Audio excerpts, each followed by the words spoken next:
So,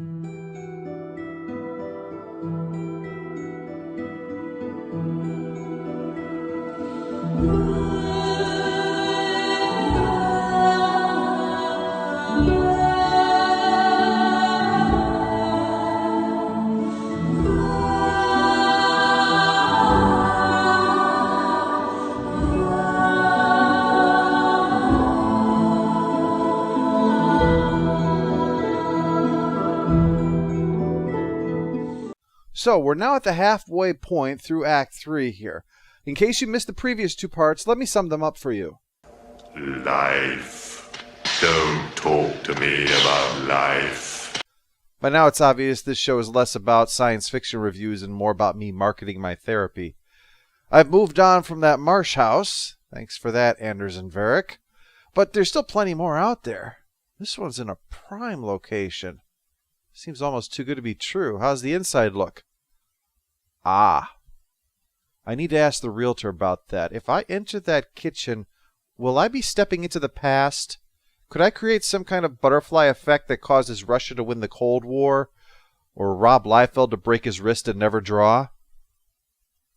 Okay, saved to the maybe pile. What else? Provides you with the opportunity to personalize it. That's an optimistic take on it, to say the least. I am concerned, though. I have a medical condition, see. Sometimes I have to urinate, so this house isn't going to meet my needs. Also, heating and cooling equals hot water. How are you cooling the house down with hot water? Are you a wizard, perhaps? Oh, well, I apologize. Clearly you are. There's got to be something better than this. Ah! 20,386 square feet. Well, you hide it well. Needs some TLC. I'd imagine having interior and exterior dimensions out of alignment, that's a really hard DIY project. Why do you think there's no pictures of the interior? Light doesn't function there like it does in our universe. It'd just be so much easier to just be like Fenris and storm into a house and just declare, this is mine now, and just have everybody go along with it. Of course, I don't have a pirate helping me out with this. So the Seneschal's tax collector won't be coming around again like you asked. Funny story. I'll pass, but thank you for the help. Spoil sport. Why you want to squat up here in Hightown is beyond me. I like the view. A funny story about embarrassing a taxman, or listening to Fenris brood? You chose poorly. The presence of Isabella obviously means these are events from 3 years ago, but don't worry, we'll catch up to the present soon enough. Right now, Fenris is wondering if Daenerys has given up trying to bring him back into slavery, and unsure of what to do with his freedom now. He has no memory of before those markings, see, so he has no dreams to fall back on.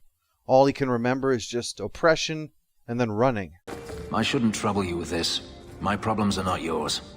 Yeah, Fenris, if you want to dump your problems on other people, get your own internet show. He doesn't want to talk about it anymore, so I leave, and when I come back, he's drinking. Very good. That's how you deal with your problems, Fenris. Look at the bottom of a bottle. The anniversary of my escape. Astia Vala Firmundis. Care to hear the story? Not really, but the review wouldn't be complete, so go ahead. The Imperium and Kunari are at war, right? Remember the kerfuffle over the book? So on some island the two were scrapping over, Daenerys and Fenris had to flee, but there was only room enough on the ship for one of them. Daenerys was steamed at having to leave his valuable elven slave behind, and eventually showed up with some goons to reclaim him. Only Fenris had been taken in by some rebels, who refused to hand him back over to Daenerys. So the dickhead told Fenris to slaughter every last one of them. And with the mindset of a slave, Fenris did. So, happy ending there. But it was the moment when he realized he didn't have to obey his master. Looking at their bodies, it occurred to him, I don't have to anymore. I can leave. Which just goes to show the phrase better late than never isn't always true. I've never spoken about what happened to anyone. I've never wanted to. Perhaps this is what it means to have a friend. That, and not ranting at them and brazenly sharing your bigoted views. Oh, I suppose it is about that time.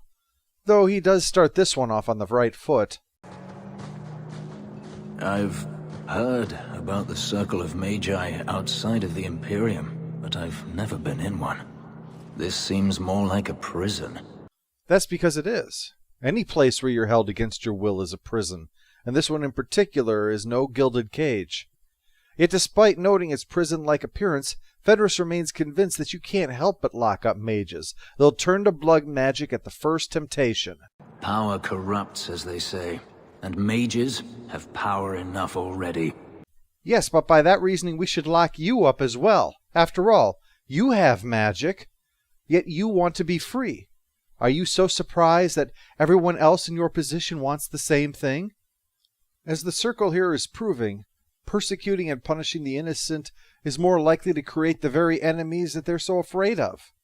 People living their lives just trying to get through the day aren't the ones who are going to go off and join a revolution. But those with nothing to lose will. The elves prove the same thing, after all. Agree or don't, it was the anti-elf prejudice that was at the root of the Qunari assault on Kirkwall. The casual willingness to allow crime and injustice to drive two of them to finally rise up and take action, causing the confrontation that unleashed an entire army upon Kirkwall, which killed the Viscount, which led to Meredith and the Templars seizing power. The nobles, the guards, and even the common citizens all chafe under Templar rule. Yet for mages and elves, oppression remains oppression.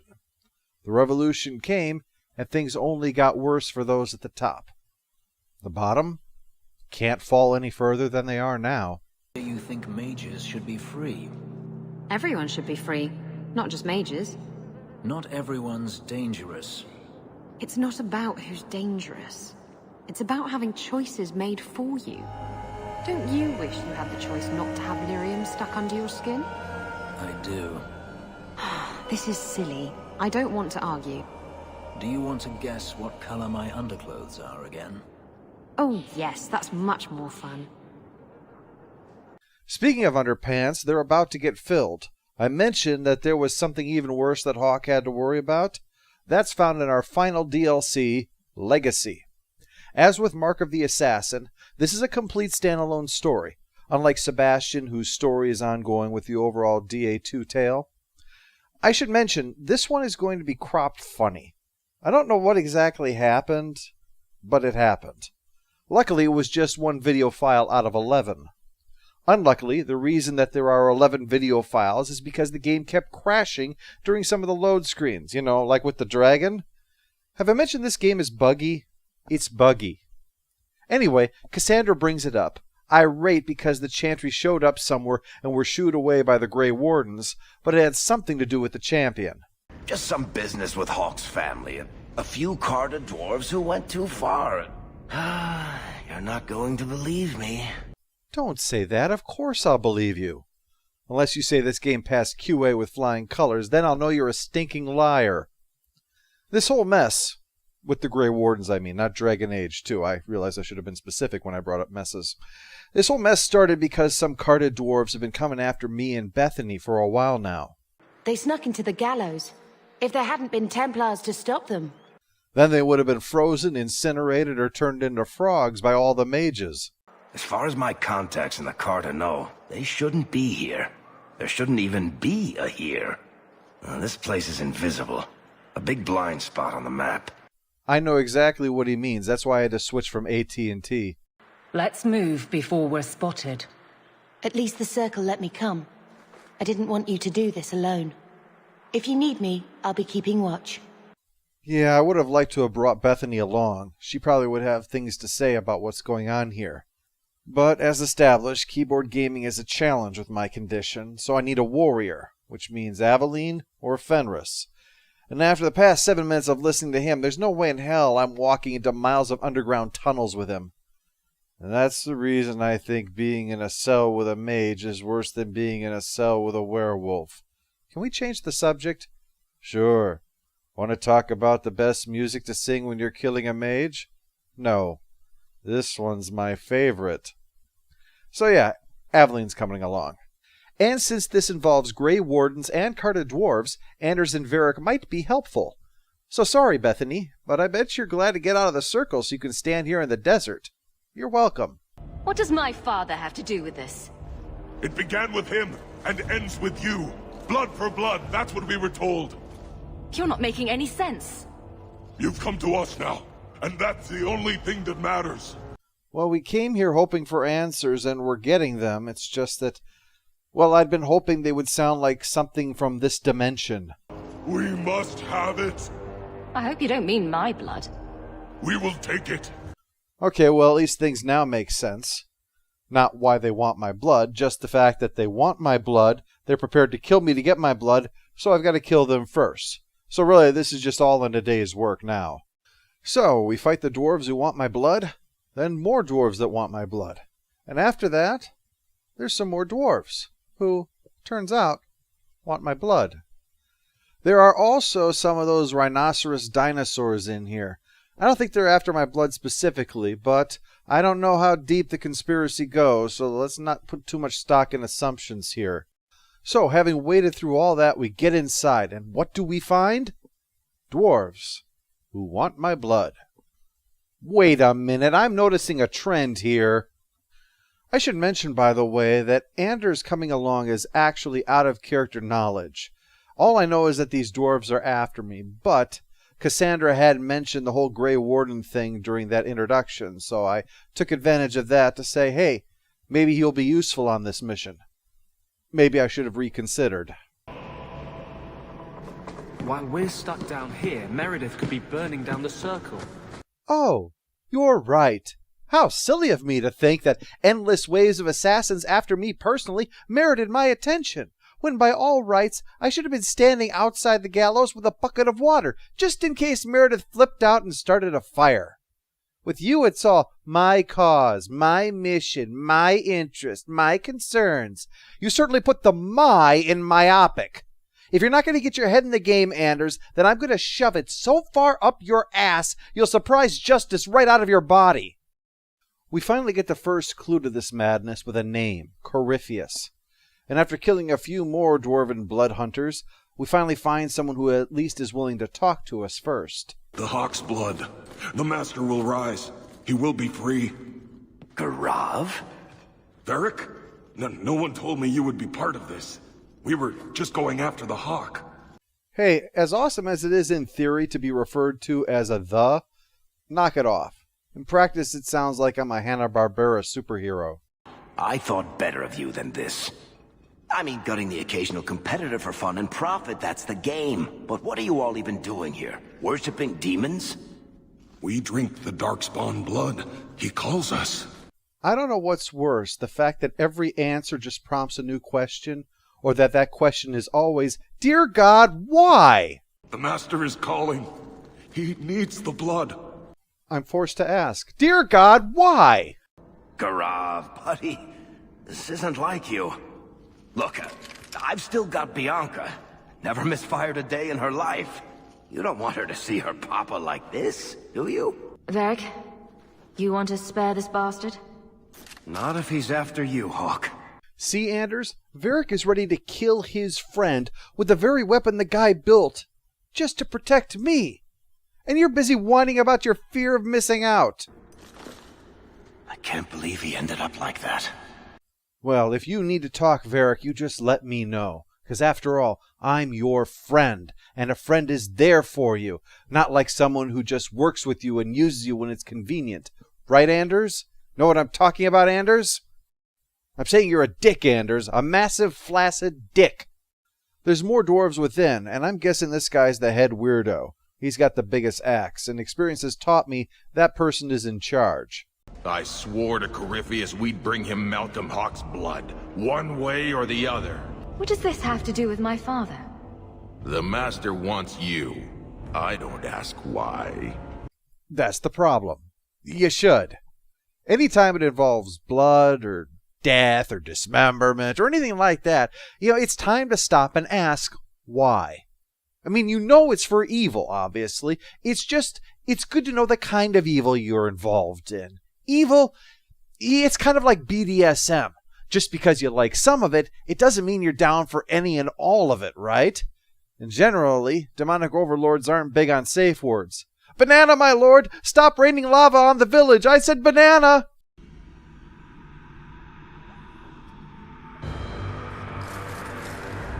What the...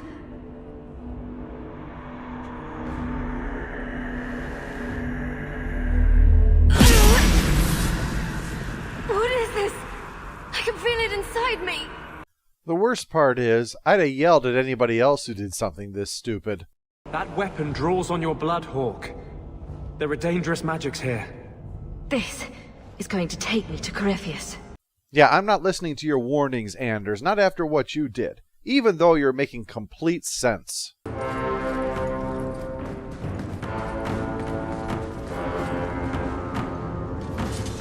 Those sons of bitches. The whole blasted thing's sealed over. I guess we should have seen that coming. If anything should be our team slogan, it's that.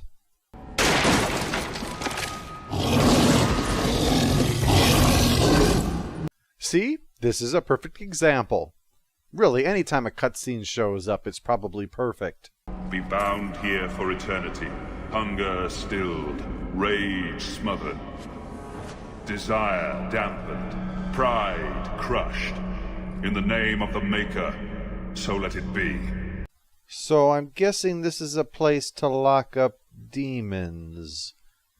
Yeah. Not sure I'm behind that plan. I mean, I've seen Ghostbusters. I know what happens when the containment field fails. All of this, undercut. Wonderful. Wait, so you're saying you start on the high town, then you drop to the low town, then you go to the dark town, then you go to the sewers underneath the dark town, and then below that is a massive cavern full of darkspawn. Boy, they built this town in a really shitty place, didn't they?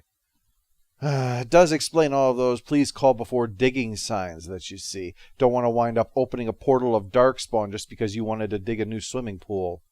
This note is particularly interesting, mentioning that there is word of a darkspawn that can talk and command others and is skilled in magic.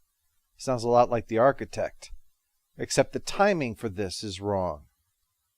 This is the first hint that the Architect isn't what he claimed to be, either by deception or because of forgetfulness, but he definitely wasn't just another darkspawn who woke up sapient. The key! Did they find it? The dwarves. I heard them. Looking, digging. How do you bring the key here? I'd ask him to try to make more sense, but from his demeanor, I'm guessing it would be easier to ask him to fly. Let me guess. You want to drink my blood too? Blood? The blood of the Hawk? Are you the Hawk? I smell no magic on you. Well, then I'm going to have to get my money back for that perfume. Who are you? What's wrong with you? You ask me that? I'm the one who belongs here, not you. You are no darkspawn. He's in Grey Warden armor. Maybe he used to be one. So if they don't die fighting darkspawn, this is what Grey Wardens have to look forward to? Man, is there any upside to being a Grey Warden? Besides getting to have hot sex with a witch, of course. You know what? I withdraw the question. Because I always like to follow the advice of tainted, crazy people. Not crazy. No. Trust me. Good point. A crazy person would never say to trust them because they're not crazy. I know the prison's secrets. The seals hold us in. Anything comes in. Nothing ever leaves. Not without the key. You must use it, yes. On the seals. See, this is what I mean when you're talking to a crazy person.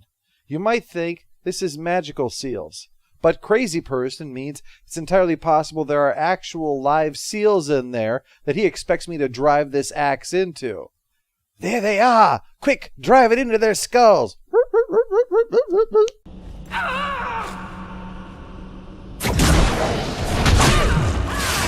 All right, time to give that seal a good clubbing.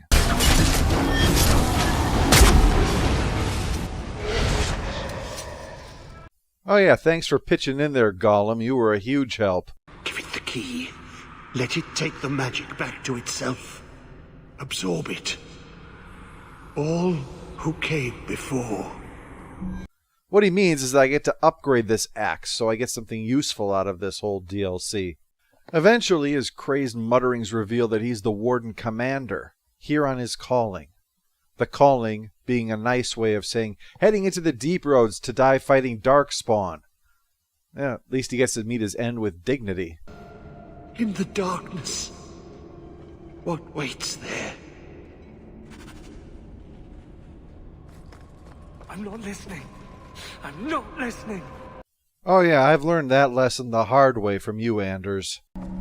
Be bound here for eternity. Hunger stilled, rage smothered, desire dampened, pride crushed. Fish broiled, batter fried, fries added, coleslaw substituted. Thank you, drive through. We head through this, take out another monster hiding behind the seal, and Anders struggles dealing with this pull from the Darkspawn, or whatever it is. He is waking. Masaka is waking. As the magic weakens, Corypheus seems to be awakening, which makes me kind of wonder if we're making a mistake here. He calls like an old god. He mimics their cry. Can the rest of you hear him? I figured it was just me. He calls them to free him. The dark children and the light. Any with taint in their blood. And blood in their taint. Corypheus has been doing all this while asleep. He's like Cthulhu, still dicking with people even though he's dreaming. So the plan is to wake him up so that I can kill him. And that must be the best way, because this looks like someone you can rely on to have sound judgment. I died. The corruption feeds me. So many years in darkness. Yeah, sucks to be you, I guess. Unfortunately, we have no plan of our own, so we're forced to use his. So, on we go. Until... What's wrong? I can't. The voices. Wardens. The joining. I have too much taint in my blood. I can't shut him out. Help me. I will not be controlled. Let it go. There's a better way to fight him.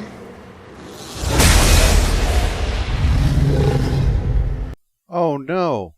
Now we have no choice but to beat the living shit out of Anders.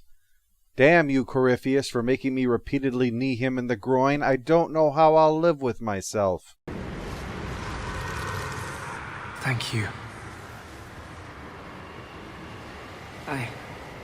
I guess they're right. You never can leave the Wardens. I hope I can hold against him. Against them both. Let's just try not to do that again. Bianca hates being turned on her friends. So I guess we were lucky that it was Anders then. Oh, damn it. One of those seals we took out must have been load-bearing. Our crazy friend returns, mostly just to rant crazy at us. He's concerned because more wardens show up. Wardens that he claims are under the influence of Corypheus.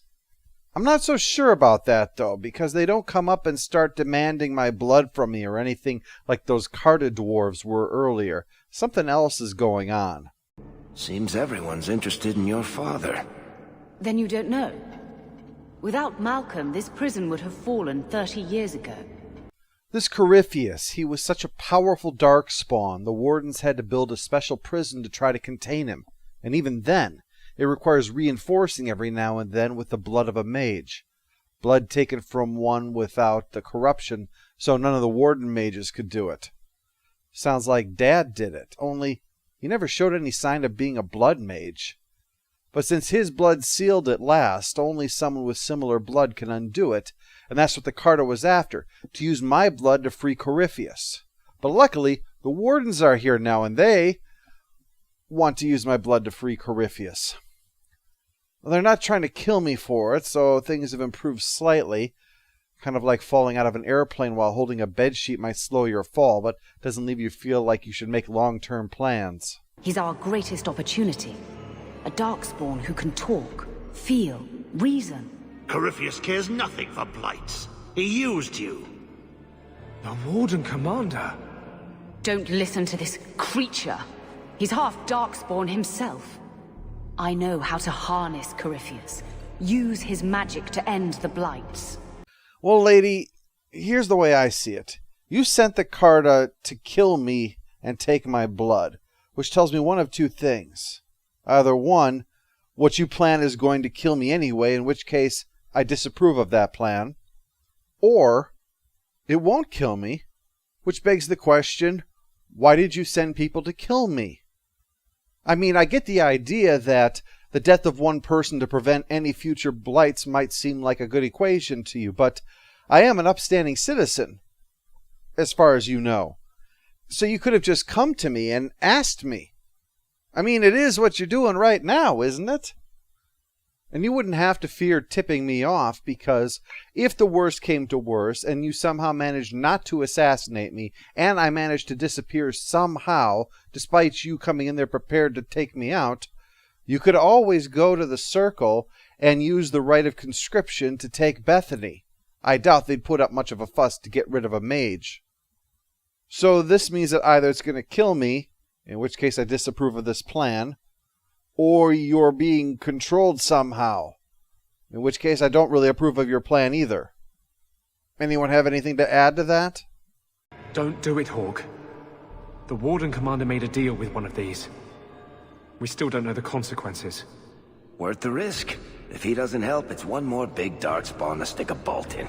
No big deal. If the Wardens locked this creature up, they did it for a reason. Alright, that's 2 out of 3 against, and I wasn't in favor of the plan to begin with. Corypheus may be as great a threat as the next blight. We can't risk freeing him. We'll find a way to do this with or without you, Hawk. This prison will be broken. The blights will end. Come.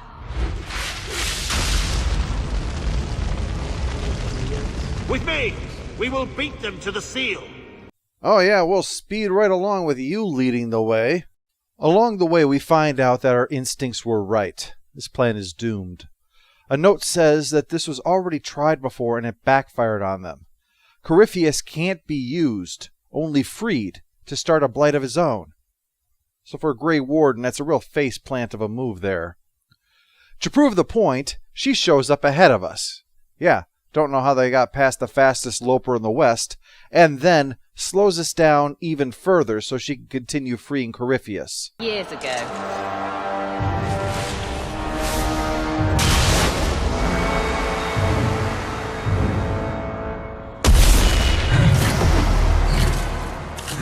One of these again. It seems wrong that a mage should be summoning another mage too. I mean, it's like a chain letter of villainy. We defeat the monsters and arrive at the sinister-looking place where the wardens await, and a revelation is made. Turns out Malcolm Hawke did the ritual, but under duress. The commander himself here threatened to kill Mom if he didn't. Naturally, I'm not terribly happy with him bullying one parent and threatening the life of another, but being a complete prick doesn't make him wrong. The plan is still a bad one. So we fight and defeat the wardens, so that way they can't use my blood to free him. Use your blood. Free him and slay him. See, I knew it. There was no reason for them to want to kill me. According to the crazy guy who blackmailed my father. Suddenly not feeling so confident in that answer. So I do it and we awaken Corypheus. Be this some dream I wake from? Am I in dwarven lands? Why seem their roads so empty? You! Serve you at the Temple of Dumat? Bring me hence. I must speak with the first acolyte. Dumat was the first old god to become an archdemon. There haven't been temples to him since ancient Tevinter. Yep, in these changing times, Even cults dedicated to evil dragon godlike things occasionally lapse. You look human. Are you not citizens of the Empire? Slaves, then, to the dwarves? Why come you here? Whoever you be, you owe fealty to any Magister of Tevinter. On your knees. All of you. Oh, I so wish I could have brought Meredith along. I don't know how the fight would have ended, but either way, I would have won. Dumat, Lord, tell me, what waking dream is this? Who wants to be the one to tell Stoneface that he's placing a call to a disconnected number? The light. We sought the golden light. You offered the power of the gods themselves. But it was black, corrupt, darkness, ever since. How long? The Golden City. The first violation. The Magisters who brought the Blight. You really think he's one of the original Magisters? That he's been to the Black City? The city! It was supposed to be golden! It was supposed to be ours! Trust me, I know what you mean with those misleading descriptions. Indoor pool doesn't mean indoor pool table. Come on, that's where pool tables are supposed to be. So we have to fight Corypheus, naturally, and eventually we manage to defeat him, but we make a discovery.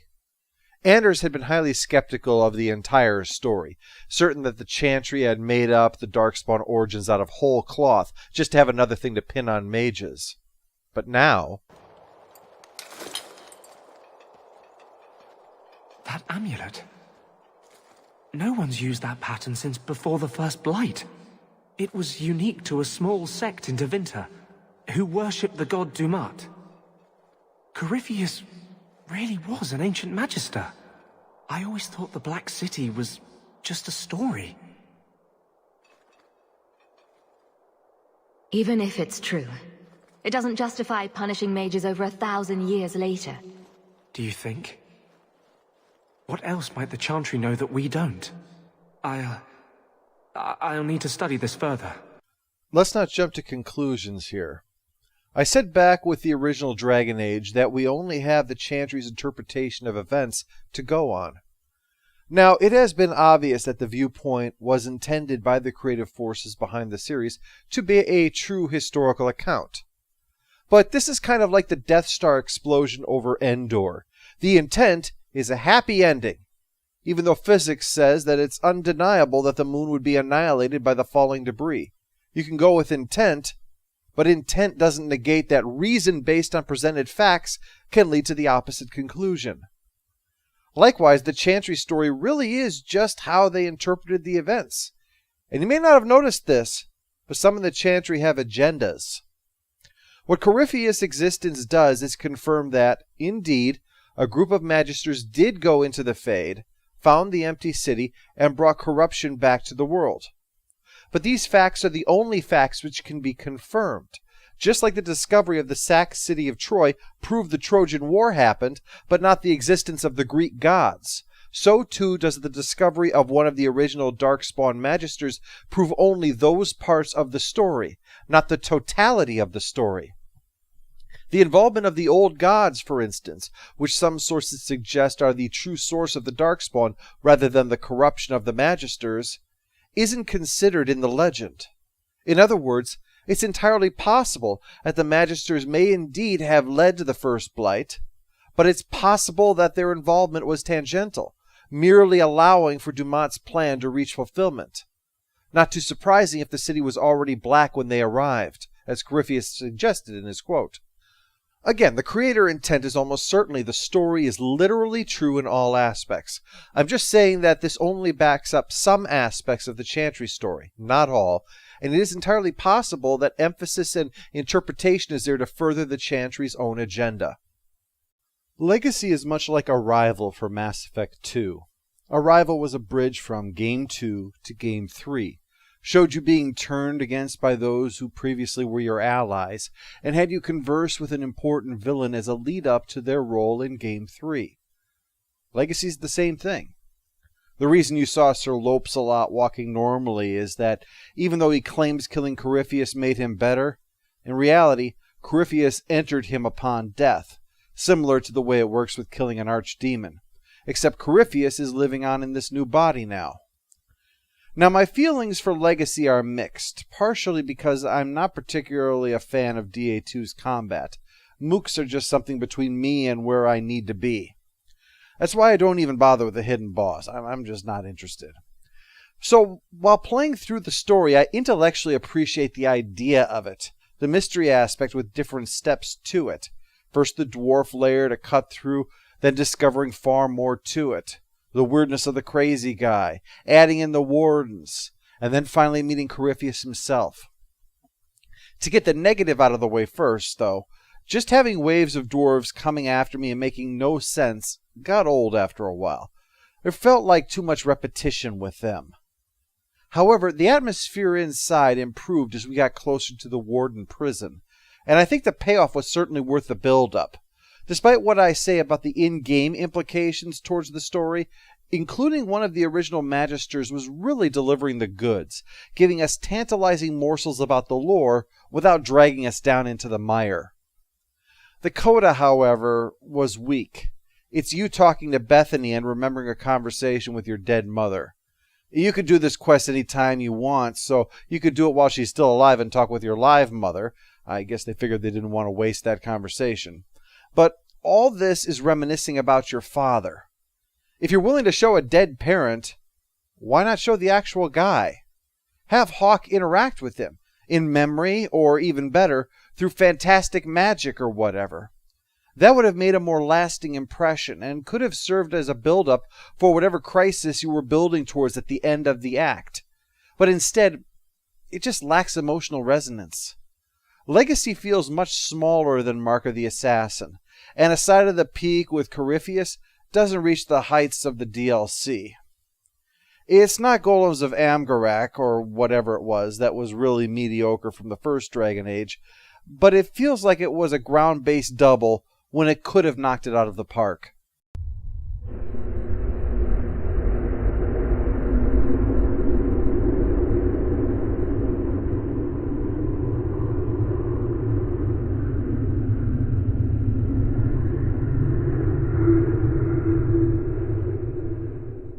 I think you ought to know I'm feeling very depressed.